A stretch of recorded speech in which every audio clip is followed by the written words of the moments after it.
Dear friends, আজকে আমি তোমাদের দন্তান্ন এবং মধ্যাহ্নর ব্যবহার সুন্দর করে বুঝিয়ে দেওয়ার চেষ্টা করব। আশা করি তোমরা আজীবন সেটা মনে রাখতে পারবে।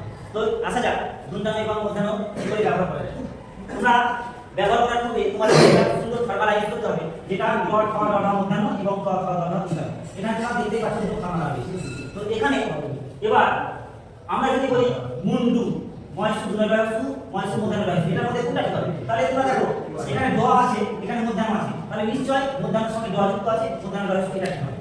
এবারে তাবিজ আকার দুনয়টাই শান্ত, তাবিজ আকার মধ্যাহ্নটাই শান্ত, এই দুটোর মধ্যে কোনটা ঠিক হবে? তোমরা এখানে দুনয় তয়ে ড হবে, এটা নিশ্চয় মধ্যাহ্নের সঙ্গে ড যুক্ত আছে, তাহলে তাবিজ আকার দুনয়টা এটা ঠিক হবে। এরপরে দেখতে পাচ্ছ পণ্ডিত ক দুনয় ড সহিত আর ক মধ্যাহ্ন ড সহিত, তাহলে মধ্যাহ্নের সঙ্গে ড আছে না দন্তান্নের সঙ্গে ড আছে? মধ্যাহ্নের সঙ্গে ড আছে, তাহলে নিশ্চয় মধ্যাহ্ন ড আছে, এটা ঠিক হবে।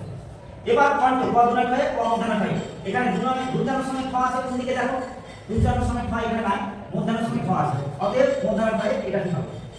এরপরে ক্লান্ত পয়লা আকার দুনয় হয় আর মধ্যাহ্ন হয়, এই দুনয় হবে না মধ্যাহ্ন হয়?